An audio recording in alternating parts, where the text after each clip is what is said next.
representative, it's important for us to know and understand what is affecting our community. So when you look at what we need to do, what would you suggest about that? Well, what I think is going on right now is to fit in. And that's the problem nowadays. There's a lot of youth who's trying to fit in instead of being their own individual. You got friends that goes to these schools, these middle schools and high schools, and they're bringing these weapons to school. And all you're seeing is, hey, I got this deuce on me. Do you think we should, just go around, go shoot it, whatnot? But when you see one of your friends have it, now that's influencing one of the mindsets who were not even thinking about purchasing one to go and get it. So now that's multiplying. You got thousands of children who have peers with weapons who's not supposed to have them because they're young of age or they're getting them, off the street. And you have all these youth who are now growing into buying these arms, and it's increasing the violence because they're not mature for it. So you're going around, you're shooting things up, you're shooting people just because someone may look at you differently.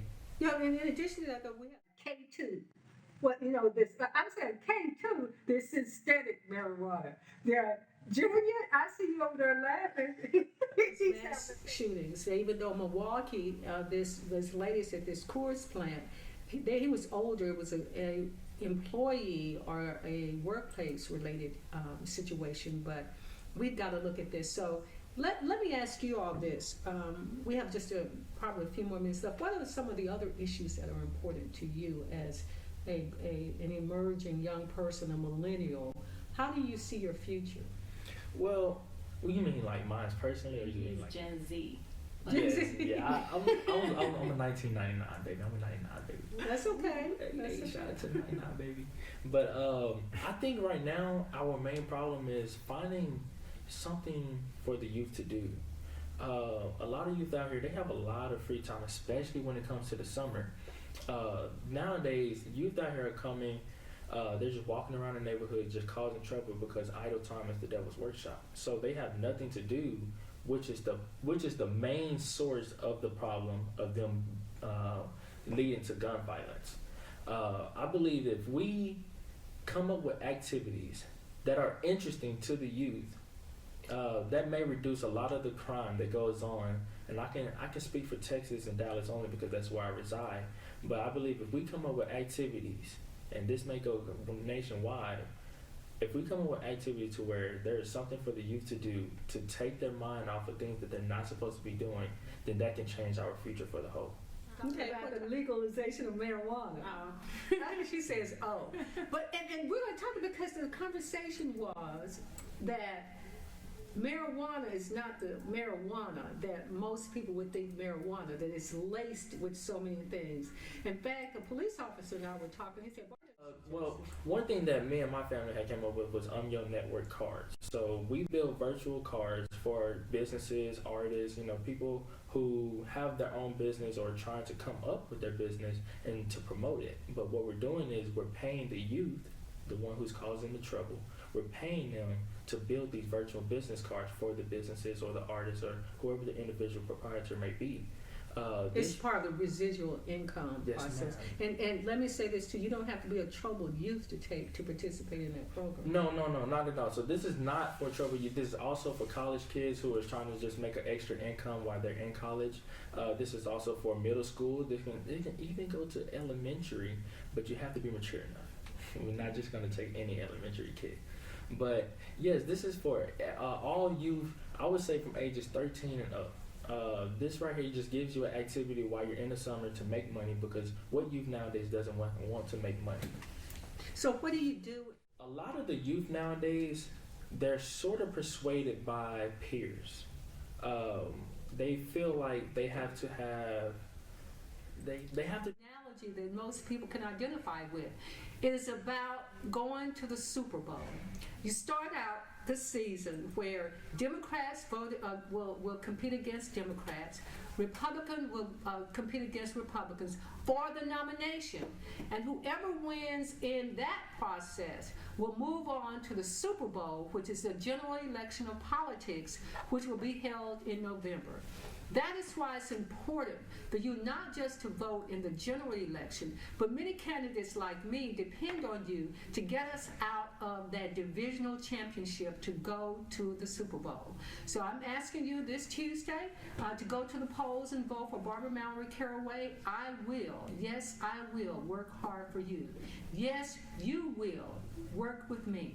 Yes, together we will make a difference for our children's education, for our veterans' benefits, for our economic development for young entrepreneurs, for health care insurance that we can all afford, as well as looking at what we can do for this sex trafficking of our young people, and particularly gun violence. Gun violence is plaguing our communities. There was just a mass shooting, as I mentioned earlier, in Milwaukee. Now, this appears to be an employee-related incident, but it doesn't matter.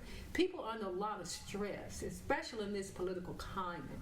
We need some calmness brought to Washington. We need someone who's going to work hard for you, who will be there for you. I spend a lot of time in the community, walking, learning, listening to people. But who more important is it than our young people? Who more important, and why? Because your children, your grandchildren, your great-grandchildren, your great-grandnieces. I just had a great-great-great-nephew born yesterday. Can you believe that? So we are looking forward to a future that's sustainable for them and our environment. But nothing will change if you don't participate. What is so discouraging to me is the number of people who proudly say that they don't do that they don't engage in politics, they don't vote. Well, I guess that's okay. If you have $1 million, your bottom line, it hurts. People have said that. My bottom line, it hurts, so why should I vote? But anyway, Tuesday is the election, and of course, tomorrow, Friday, is the last day to vote early. Welcome to time. I'm Barbara Mallory Caraway. And now, because we're going to broadcast for about 30 minutes tonight, we're going to turn our attention to what's going on with our young people who seemingly have lost hope. To what some young people would say are old school. Well, they would probably think I'm old school too. But about some of the issues and problems that are plaguing our young people. And he said, well, you know, Barbara, there was a time when we could discipline our children. There was a time when family meant a lot.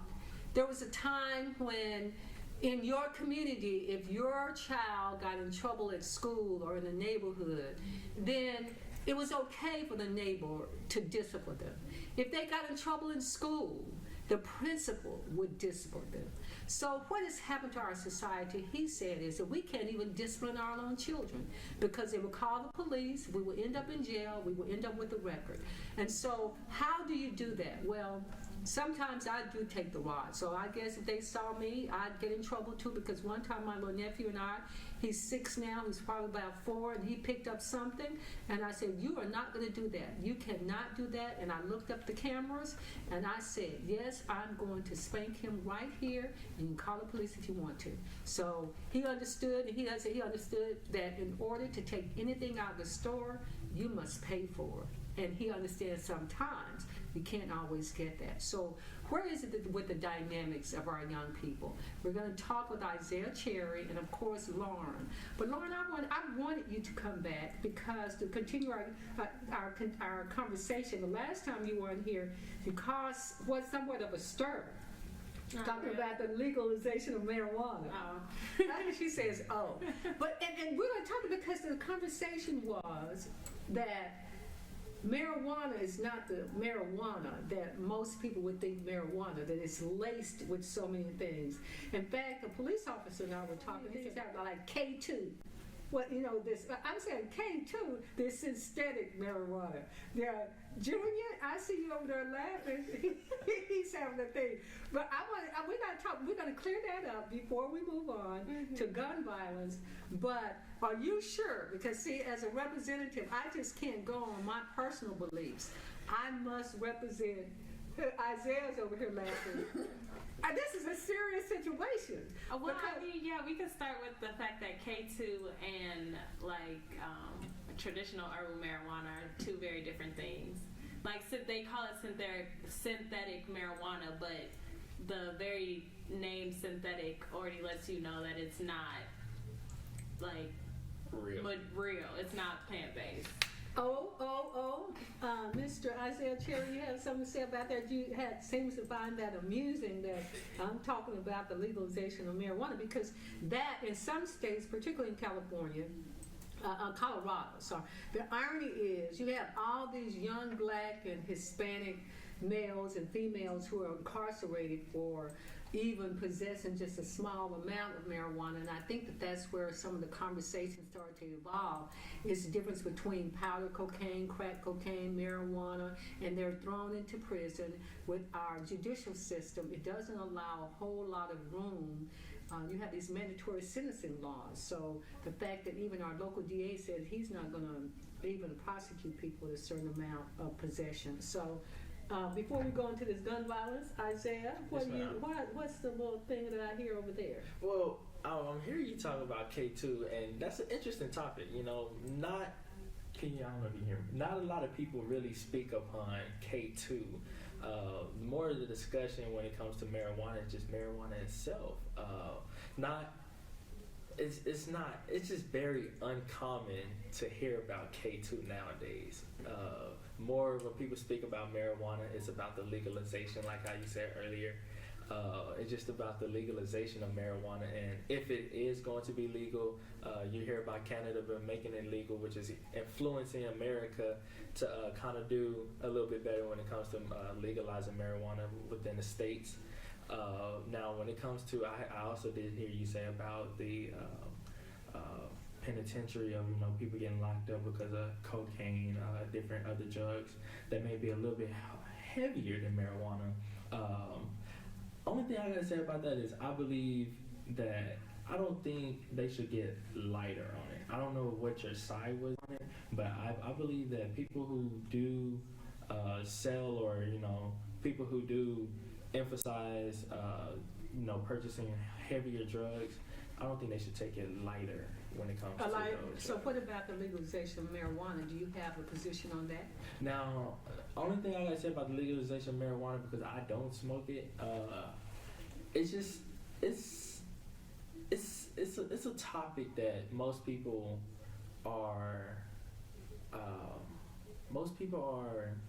they're kind of for it. So I guess whatever the people have to say about it, or whatever the people's side is cool with me, because I don't do it anyway, so it wouldn't really affect you. Well, see, as a representative, it is my position in most cases, and the majority, sometimes our personal views may weigh into our decision, but it is my responsibility to represent the people that I represent. So that's why it's always great to hear. The whole thing about this, for those of you who have a position, whether it's for or against, you need to vote for the people who are going to advocate for you, whether it's marijuana, health care, education, job security, food security. You must go out and vote. Now, what even this week, we're going to turn this, so we'll see what happens with this conversation, because now people are starting to trade for stock marijuana, because it's a big business, and especially in Colorado, where it's legal, and the fact that it's increased their coffers, their tax base. Now it's legal, and people who are incarcerated are the brunt of that whole situation. I guess it's the same as for prohibition, which meant the illegal selling of liquor. Now, gun violence.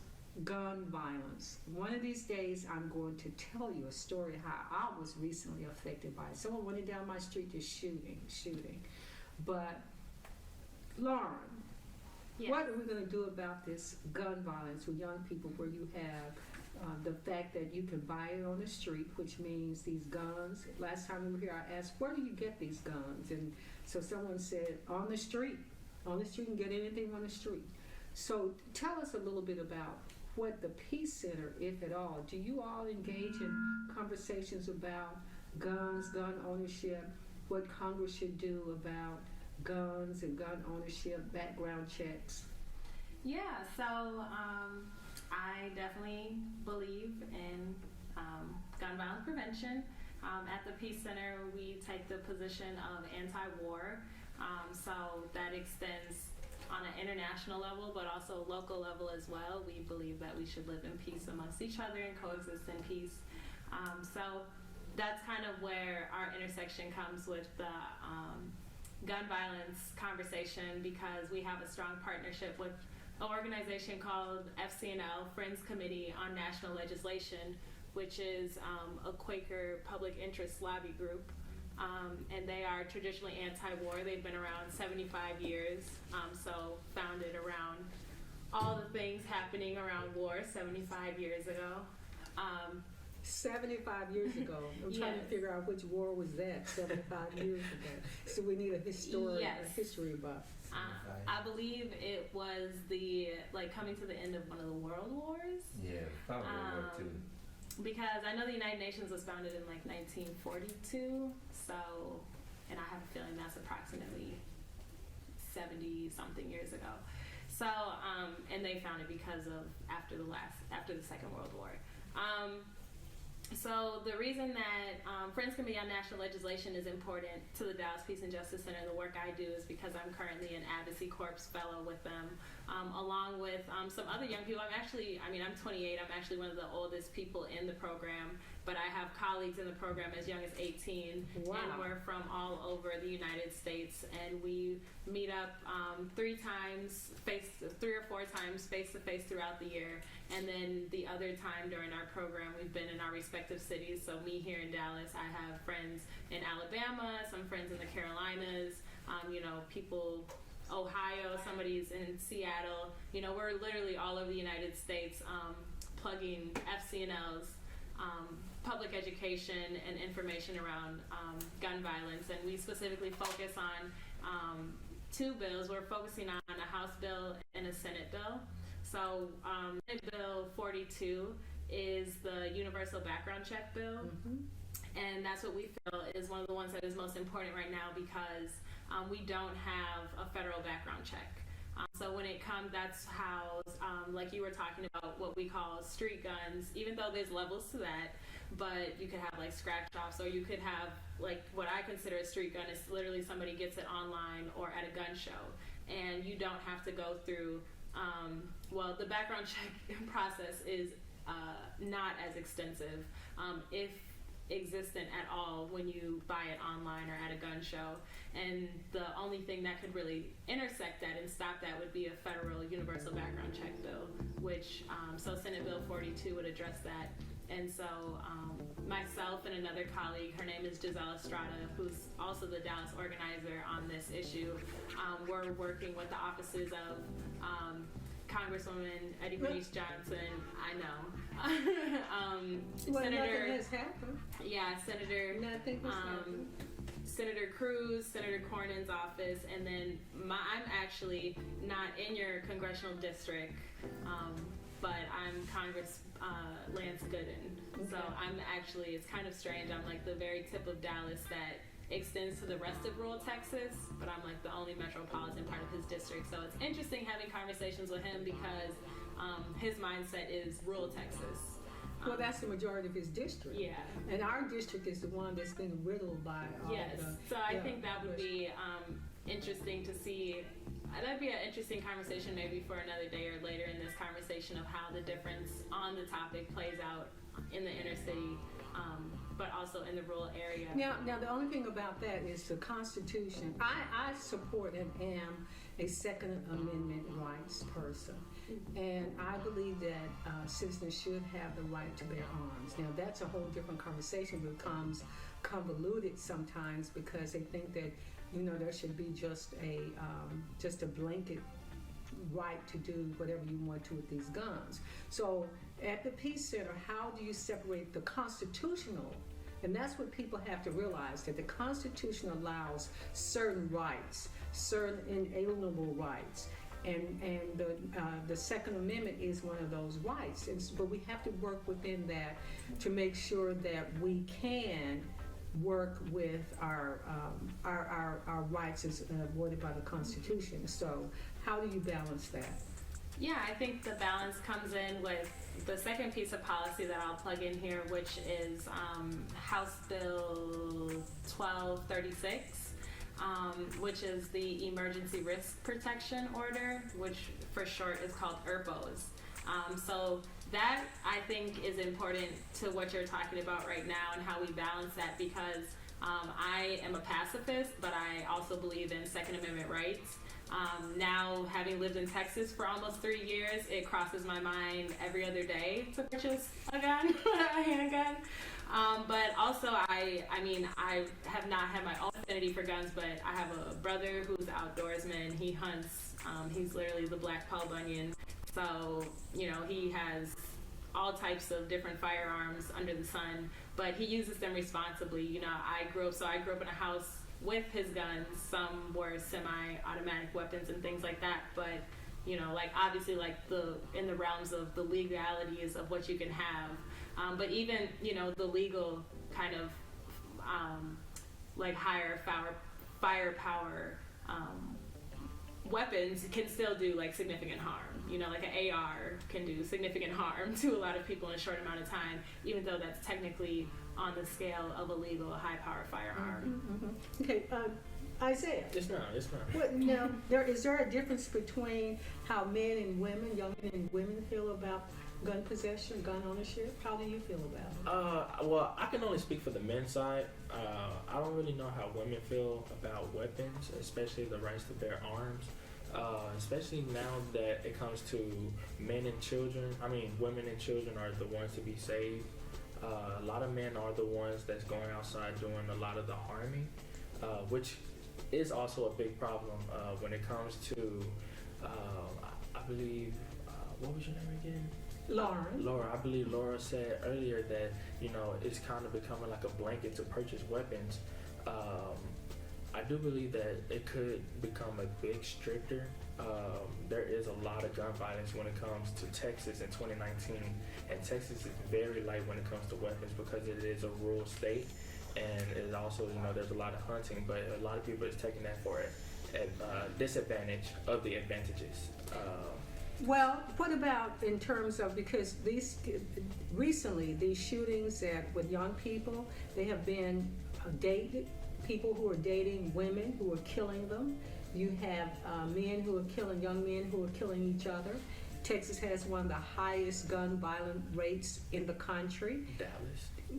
Well, Dallas, you know, last year, before the year ended, we had 200 murders. Most of 149 of them were African Americans or young men, the majority of them.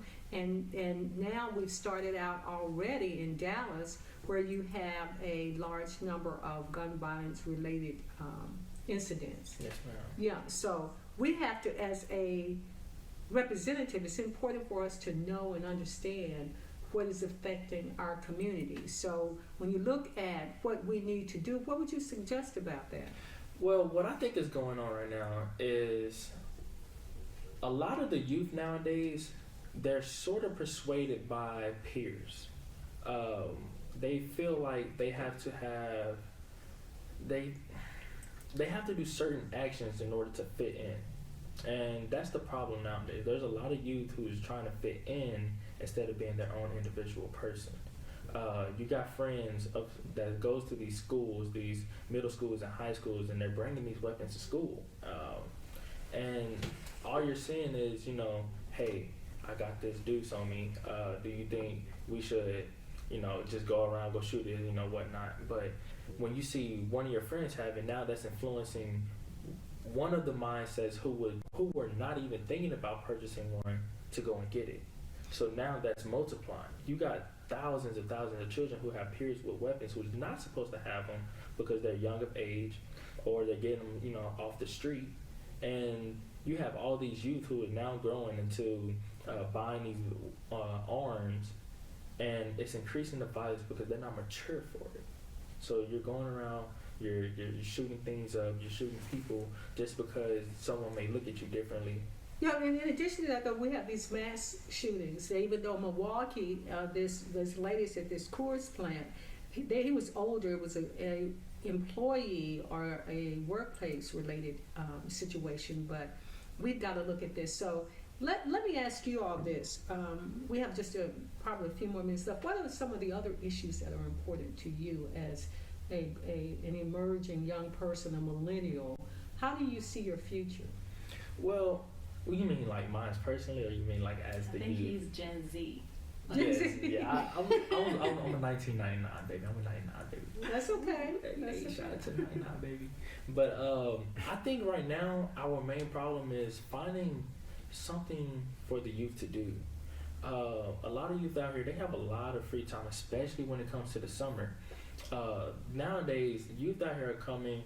They're just walking around the neighborhood, just causing trouble because idle time is the devil's workshop. So they have nothing to do, which is the main source of the problem of them leading to gun violence. I believe if we come up with activities that are interesting to the youth, that may reduce a lot of the crime that goes on. And I can speak for Texas and Dallas only because that's where I reside. But I believe if we come up with activities, and this may go nationwide, if we come up with activities to where there is something for the youth to do to take their mind off of things that they're not supposed to be doing, then that can change our future for the whole. Okay, what type of activities? Well, one thing that me and my family had came up with was Your Network cards. So we build virtual cards for businesses, artists, people who have their own business or trying to come up with their business and to promote it. But what we're doing is we're paying the youth, the one who's causing the trouble, we're paying them to build these virtual business cards for the businesses or the artists or whoever the individual proprietor may be. It's part of the residual income process. And let me say this too, you don't have to be a troubled youth to participate in that program. No, not at all. So this is not for troubled youth. This is also for college kids who are trying to just make an extra income while they're in college. This is also for middle school. They can even go to elementary, but you have to be mature enough. We're not just going to take any elementary kid. But yes, this is for all youth, I would say from ages 13 and up. This right here just gives you an activity while you're in the summer to make money, because what youth nowadays doesn't want to make money. So what do you do? How does that process work? You're building a card. Is it promotional selling? Do they go out and get their own clients? Do you have leads? So yes, do you have meetings to teach them how to be able to do that? Okay. So this is Greg Jr. He's one of my producers. I'm Greg Jr. So about what my brother was saying, I can hear myself twice. Okay. My brother was saying about the UMIO cards. Basically how this works is every student, let's say they're in California and they can't find anything to do, but they have cameras, they have their cell phones out, and they're going live. So they're trying to figure out how can they turn this video into something that is productive, that they can help their brand out. They can go to umyonetwork.com and upload that video up there and get paid votes. Now that paid votes can also be used for a talent show. And that talent show can get you paid every month. So now you're getting two streams of income coming in from the talent show. You're getting your brand name out there, your awareness. Now if you go out there and you go to a business that wants to support youth or high schools, you can go to that business and say, hey, do you have an UMIO card? We starting up a youth accountability to where youth go out there and they say, hey, do you have an UMIO card? And if they say no, then they show them exactly what an UMIO card is. And now they're able to become entrepreneurs at a younger age. They're not out there trying to hit licks to try to get the money that they need, or they're not hitting licks out of boredom or because they're broke, because now they're turning their business or their brand into something that can make them money in the end. So that's really why. Now you're planning on a talent show here within the next week or so. Yes, ma'am. March 7th. So that's very good. Now, in addition to that, you also have young people who are not going to be able to do that. So as a representative, as a congressional person, what I'd like to do is to work with you all in that capacity, but also to get funding for programs for summers that you can fund nonprofit organizations, local municipalities, to be able to increase the flexibility and the talents of young people. In addition to that, you are entrepreneurs, And we have the Small Business Administration, but we need funds that will assist specifically emerging entrepreneurs, an emerging entrepreneur fund that would help. If you need money, and I mean, they have so many people. I'm always curious about how they get all this money. But you have hedge funds, you have people who invest. So I think that the government needs to invest in its young people by providing grants, by providing loans, small interest loans for people who want to be out on their own. The traditional job of working 8 to 5 for most generations, whether it's the Z generation or the millennials, you have to have that because insurance is still expensive. But young people aren't worried about that because they're healthy, generally healthy. So we're not looking at all of that. But that's what. Thank you for telling me that. That's good to know as we move forward. But I invite you to be engaged with the process to make sure that you can help your peers, you can help your families, and in turn you help our society. That's very, very important. Well, we're going to before we go, I'd like for you all to have some closing remarks about what you see the future as and what you see and want for government loan. Yeah, I mean, particularly around gun violence prevention, I'm actually getting ready to dive into this work full time. So I've been working on it extensively for about the past 8 months now, but I really want to see, better, safer gun storage because, like you said, we can't go door to door knocking, taking people's guns, and that's what they think the government is trying to do. But I think the guns are here, and we can still coexist in a world with guns safely and peacefully. But I think when I hear people say guns kill people, I push back on that statement, and I'm like, no, guns don't kill people. People kill people. And the lack of education around guns, I think the things that were said tonight, especially around kind of the idleness and kind of lack of resources and opportunities for a lot of youth, definitely contributes to that. And even when we think of, I believe his name was Anthony Furrell, was the man who shot up the plant today, because he was an African-American man working at a brewery in Milwaukee that has historically for decades been known to abuse and discriminate and push racism on their black employees. And so he was pushed over the edge to the point where he felt violence was his only answer. I think we're seeing a lot of angry and desperate youth who think violence is their only answer, whether that's to eat or protect themselves. So I would want to just promote more peacekeeping campaigns and more public safety campaigns, and I think that starts with what individuals can do in their own homes. So if you are somebody who is a legal gun owner, keeping that gun as far away as possible. We just had in DFW another accidental shooting today by a babysitter who ended up shooting the person because they were trying to take a selfie, with the gun. So I think, like Isaiah was saying, a lot of people are using guns for clout and all these other things, not really understanding the seriousness of it. Listening to lyrics, hearing lifestyles that happen if you have a gun, or a sense of security that can happen if you have a gun, and then trying to apply that same thing in real life. And you are going to be prosecuted if you have violated the laws as it relates to gun. So when you're out there, think about the consequences. And the other thing about what I've learned, what this friend of mine said, that bullets have no name. And so many people, you can be shooting, but that one gun can ricochet and go all over the place. Like the 6-year-old that was killed in South Dallas. They shot in her house. It wasn't even intended for her.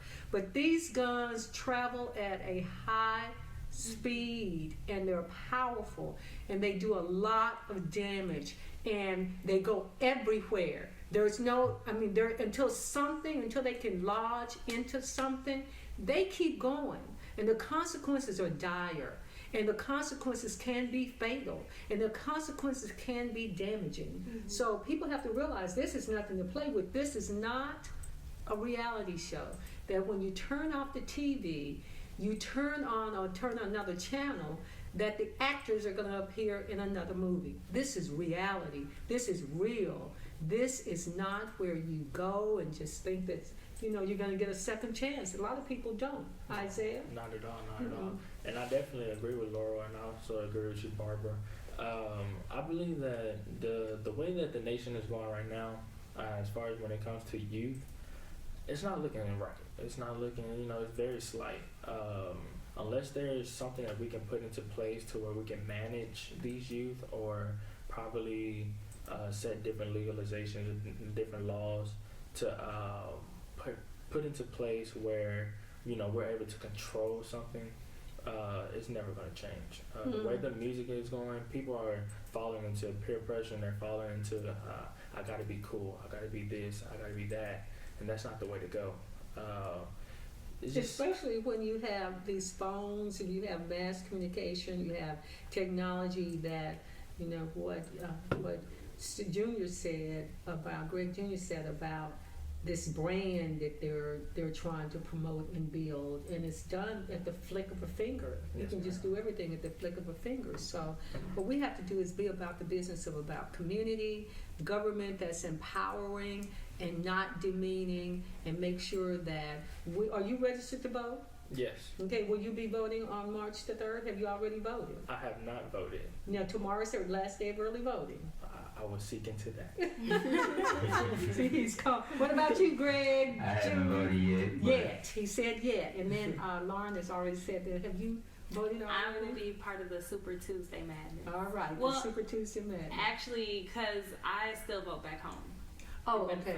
So I don't vote in Texas, but that's why I do so much voter outreach and engagement. Well, so why haven't you changed your voter registration yet? Because I just decided in 2020 that I'm really going to stay in Texas. Okay, because you I came was here giving for a it program. a test run.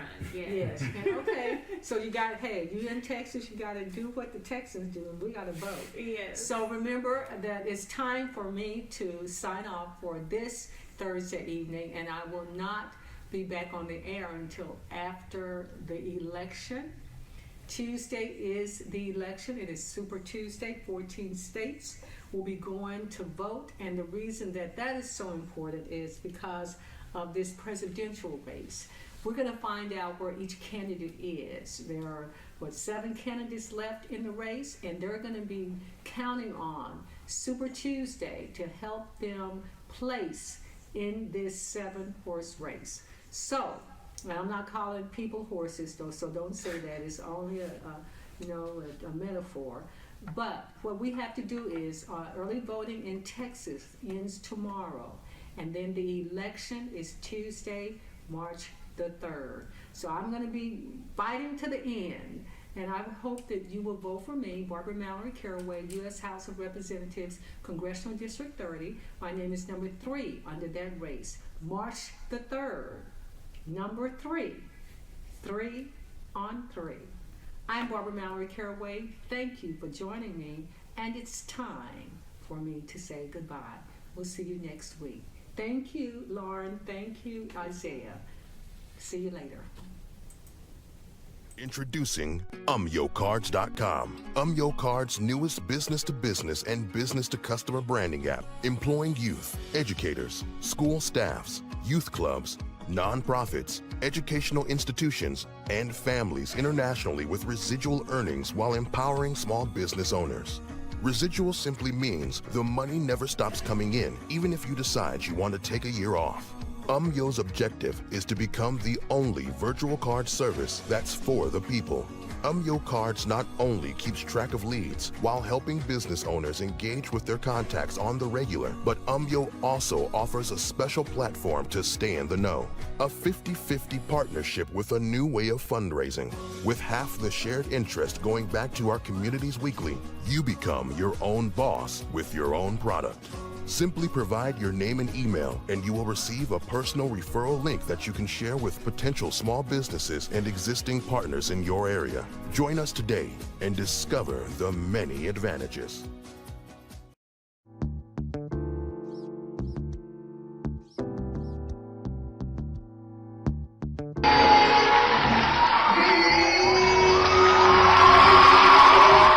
Hey there! Have you ever wished for the whole world to hear your voice? If you are looking for insightful content on any and every topic, if you want to connect with communities across the globe, if you want to make an earning while doing what you love, Or if you're just simply looking for a place with wholesome fun, then hold tight because we have just the thing you need. Presenting the world's first ever youth-hosted talent show, Unmasking Your Opinion, or UMYO. Designed to provide a platform for every individual to create content that speaks of who they are and what they stand for. This show is going to eliminate physical barriers and bring people together. UMYO is an educational, family-oriented show comprised of weekly talents, podcasts, dramatizations, one-on-one interviews with community leaders, entertainers, artists, and more, where everyone from youth to adults can upload their videos and get their content live streamed to over 240 countries in the world. The entire hosting, producing, directing, and streaming of the shows will be executed by youth interns from schools, community colleges, and universities, thus giving them an incredible opportunity to gain experience. The best part is that both interns and winners will share in weekly earnings made through the weekly and bi-weekly shows. Sounds amazing, right? Entering your content in UMYO is easy. Visit our website, www.umyonetwork.com, to register. Give an audition, held on every second Saturday at 12 p.m. Once done, you can upload your 2 minutes 15 seconds performance videos online for everyone to see and vote. And it costs almost nothing. Just a one-time audition fee of $20 and then $5 per month to upload. UMYO will use all collected monies towards supporting the show cost and to reward weekly talent hunt winners with gifts. And for those of you just looking to watch and have a good time, UMYO is like having your favorite radio host on demand. So, whether you are a creator, intern, or viewer, visit www.umyonetwork.com to join the next generation of Frontier Media now.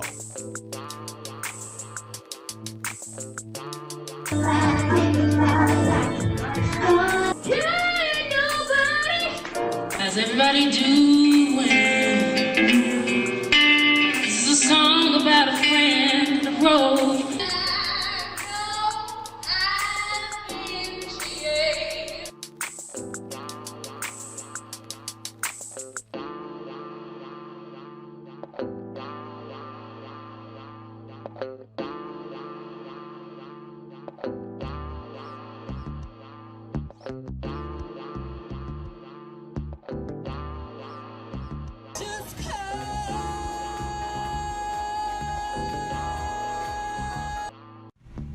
Presentamos unyocars.com. Unyocars, la nueva aplicación de marca de empresa a empresa y de empresa a consumidor que emplea a jóvenes educadores, personal escolar, clubes juveniles, organizaciones sin fines de lucro, instituciones educativas y familias a nivel internacional con ganancias residuales, mientras que empodera a los propietarios de pequeñas empresas. Residual simplemente significa que el dinero nunca deja de llegar, incluso si decides que quieres tomar un año libre. El objetivo de Unyo es convertirse en el único servicio de tarjeta virtual para la gente. Unyo Cards no solo realiza un seguimiento de los clientes potenciales, mientras ayuda a los propietarios de negocios a interactuar con sus contactos de manera regular, sino que Unyo también ofrece una plataforma social para mantenerse informado. Una asociación 50-50 con una nueva forma de recaudación de fondos, con la mitad del interés compartido, volviendo a nuestras comunidades semanalmente.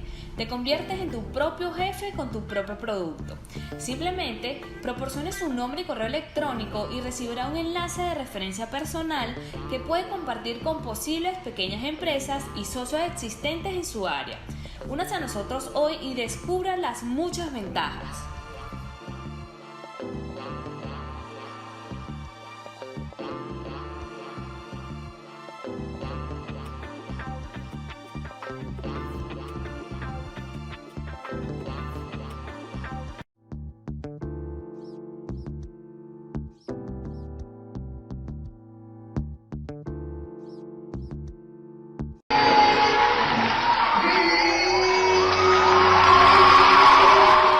Presentamos el primer programa de talentos organizado por jóvenes del mundo, Desenmascarando tu Opinión, o UMYO. UMYO es un programa educativo orientado a la familia, compuesto por talentos semanales, podcast, dramatizaciones, entrevistas personales con líderes comunitarios, artistas y más, donde todos, desde jóvenes hasta adultos, pueden subir sus videos y transmitir su contenido en vivo a más de 240 países en el mundo.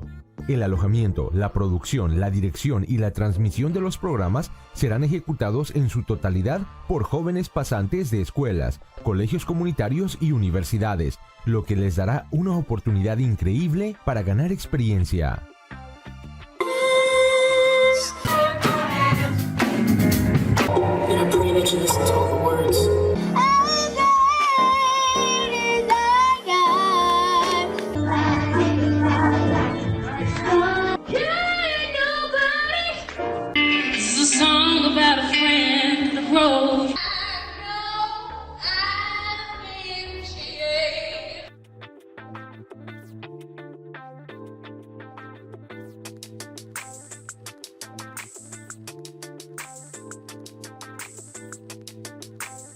Just